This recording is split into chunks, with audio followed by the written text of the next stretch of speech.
PMGSY, प्रधानमंत्री ग्राम सड़क योजना।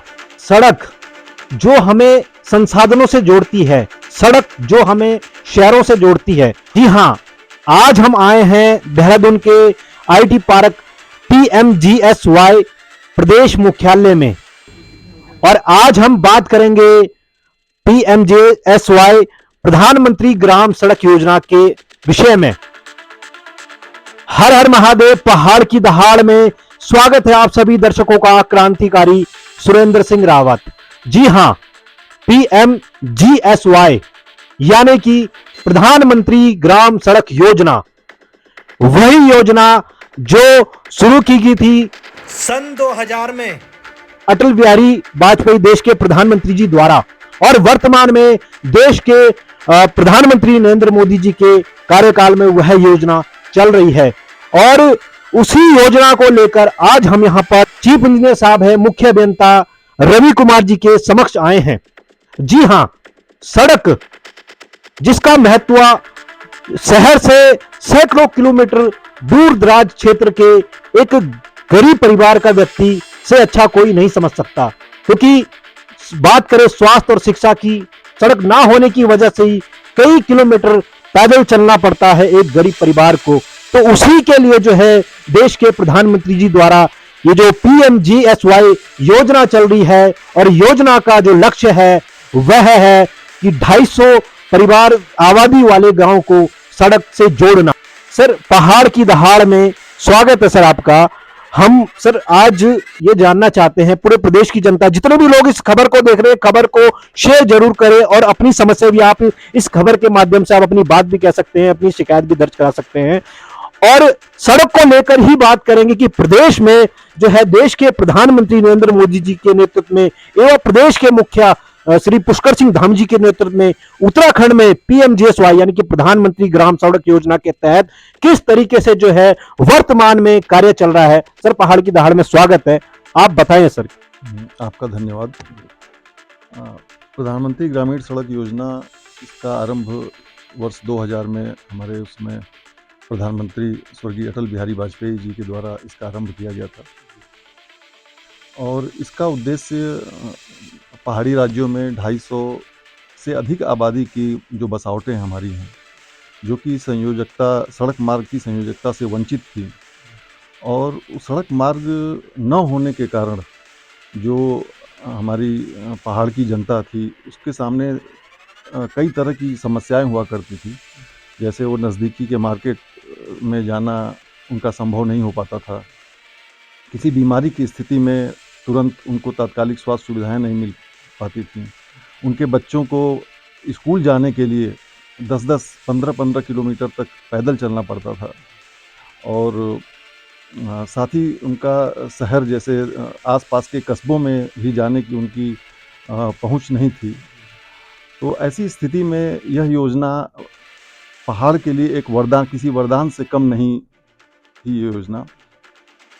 और वर्तमान में इस योजना के हम तृतीय चरण में प्रवेश कर चुके हैं। जो इस योजना का प्रथम चरण था उसमें सिर्फ संयोजकता का प्रस्ताव था। जो 250 आबादी से हमारी अधिक की बसावटें थी, उनको संयोजित, उनके नज़दीकी जो भी सड़क मार्ग उपलब्ध थे उन मार्गों से उनको संयोजित किया जाना था।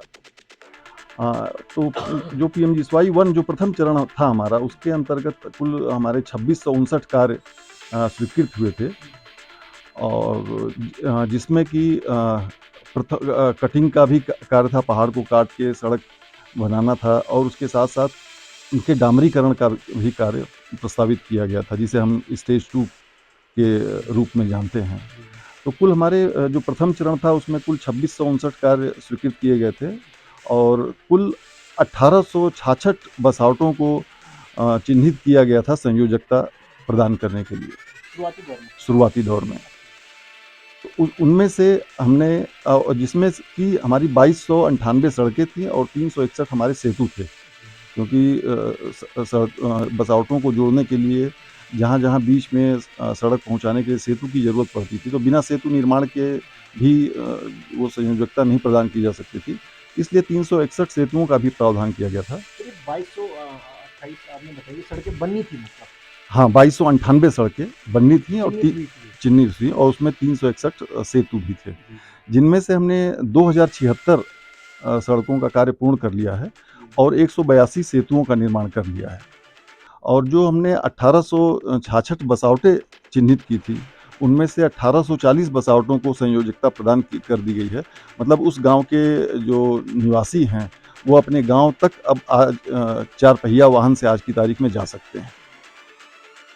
अभी 26 बसावटें अवशेष रह गई हैं, जिनको इस वित्तीय वर्ष 23-24 में संयोजकता प्रदान की जानी है। सर जो है 2000 से शुरू हुई इस योजना से और अब तक जो है 2000 ये 23 चल रहा है और 22 से 23 साल हो चुके हैं इस योजना को लागू हुए। वर्तमान में जानना चाहेंगे कि सर इसी साल में कितनी नई सड़कें जो है उत्तराखंड में बनी है पीएम की, अगर आप कुछ बताते हैं। अ, अभी इस समय इस योजना का जैसे प्रथम चरण में मैंने बताया कि संयोजकता प्रदान किए जाने का लक्ष्य था। उसमें से अभी हमारे 401 मार्ग कुल कार्य जो है वो अवशेष हैं, ये पूर्ण हो चुके हैं सर? जिनमें नहीं अवशेष हैं ये अभी। अवशेष। जो हमारे टोटल कार्य स्वीकृत थे, जिन 2659 कार्य प्रथम चरण में, उनमें से 2258 कार्यों को पूर्ण कर चुके हैं हम और 401 कार्य अवशेष हैं, जिनमें कि 222 मार्ग हैं और 179 सेतु हैं उसमें। जो पीएमजीएसवाई 2 जो द्वितीय चरण था हमारा, उसमें हमारे कुल 119 कार्य स्वीकृत थे, जिसमें 101 पूर्ण कर लिए हैं हमने। इनमें 112 पुरानी सड़कों के उच्चीकरण के थे और 7 जो है वो मिसिंग ब्रिज के कार्य थे। और आज उस पीएमजीएसवाई जो द्वितीय चरण था हमारा, उसके अंतर्गत अभी 18 कार्य हमारे अवशेष हो गए हैं और पीएमजीएसवाई प्रथम और द्वितीय चरण के सभी कार्यों को पूर्ण किए जाने की समय सीमा जो है वो मार्च 2024 भारत सरकार द्वारा निर्धारित की गई है। और योजना के तहत जो सड़कें निर्धारित की गई, इनका जो है समय 2024 हाँ, मार्च 2024 निर्धारित किया गया है और वर्तमान में हमारे इन सभी कार्यों पर सभी मार्गों और सेतुओं पर कार्य चल रहे हैं और हमें हमारा पूरा प्रयास है और हमें विश्वास है कि हम मार्च 2024 तक इन सभी कार्यों को पूर्ण कर लेंगे। सर जैसे शिकायतें आती हैं कहीं पर, आप थोड़ा सा विभाग के बारे में भी बताएं कि किस तरीके से जो है जब जो है विभाग जो है सड़क बनाने का प्रयास करता है ग्राम सभाओं में, तो किस प्रकार से जो है समस्याओं का सामना जो है विभाग को करना पड़ता है और किस तरीके से जो है मॉनिटरिंग विभाग करता है उसको लेकर भी। जो मुख्य रूप से समस्या आई इस योजना के एग्जीक्यूशन में, वो जो हमारा प्राथमिक रूप से जो संरेखण निर्धारित होता है, उसमें अक्सर ग्रामीणों के बीच सहमति नहीं बन पाती है। ग्रामीणों की कोशिश रहती है कि ज़्यादातर जो उनके खेत बच जाएं और चूँकि यहाँ फॉरेस्ट का भी उत्तराखंड में बहुत बड़ा एरिया है और फॉरेस्ट भूमि का हस्तांतरण में भी काफ़ी वक्त लगता है और तो मुख्य जो समस्या थी वो संरेखण निर्धारण में और जो वन भूमि की स्वीकृति थी उसको प्राप्त करने में थी। और साथ ही जो मानसून जब कार्य आरंभ हो जाता है तो चूँकि आपदा प्रभावित राज्य है हमारा और अक्सर जो हमारी काफ़ी जो उच्च क्षेत्र में अधिक ऊंचाई वाले जो क्षेत्र हैं उनमें हमारा वर्किंग सीजन है वो बहुत कम 4 से 6 महीने का ही मिल पाता है। तो इस तरह की समस्याएं हैं जिसकी वजह से कार्यों में विलम्ब भी हुआ और वन भूमि जो स्वीकृत प्रस्ताव होते हैं उनकी स्वीकृति प्राप्त होने में भी देरी लगती है। तो जैसे कि आपने कहा कि जो ग्रामवासी है या जैसे मतलब आपने कहा कि खेतों को लेकर या वन भूमि को लेकर कई बार जो देरी हो जाती है वो आती है, इसमें सर क्या प्रावधान है, क्या विभाग का मुआवजे को लेकर भी प्रावधान है? जिन कई लोग इस बात पर भी नाराजगी जताते हैं कि उनके खेत काट दिए जाते हैं तो उनको मुआवजा भी मिलता नहीं है या उसमें देरी होती है, तो इसका भी प्रावधान विभाग के पास होगा सर? हम वो करते हैं या फिर कई बार सर जैसे कि सड़क की क्वालिटी को लेकर जो है आवाज़ उठ जाती है, उस पर जो है किस तरीके से विभाग एक्शन करता है? हम जो संरेखण स्वीकृत करते हैं तो उसमें ग्राम सभा की एक बैठक बुलाकर सबकी सहमति से ही वो संरेखण स्वीकृत किया जाता है। संरेखण स्वीकृत होने के उपरांत उसका सर्वेक्षण करके जो भी उसमें नाप भूमि आती है उसके मुआवजा देने का प्रावधान है, उसको हम राज्य मद से उसमें मुआवजा देते हैं। और मुआवजा का जो जितने भी प्रस्ताव स्वीकृत हैं उनमें हमें राज्य सरकार द्वारा धन आवंटन किया जाता है और वर्तमान में हमारे पास धन की कोई कमी नहीं है। वितरण में में थोड़ी देरी लगती है क्योंकि अधिकांश परिवार के पहाड़ के परिवार बाहर दूर रहते हैं, उनका सबका एक साथ आ पाना संभव नहीं हो पाता, वो कुछ विशेष अवसरों पर ही आते हैं।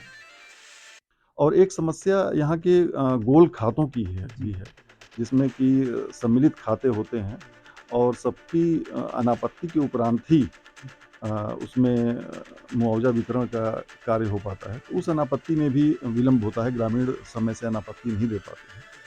बाकी इस मद में इसमें हमारे माननीय मुख्यमंत्री जी और माननीय मंत्री जी के भी निर्देश हैं कि मुआवजा वितरण में किसी भी तरह की देरी नहीं होनी चाहिए और इस मद में हमारे पास पर्याप्त धन उपलब्ध है।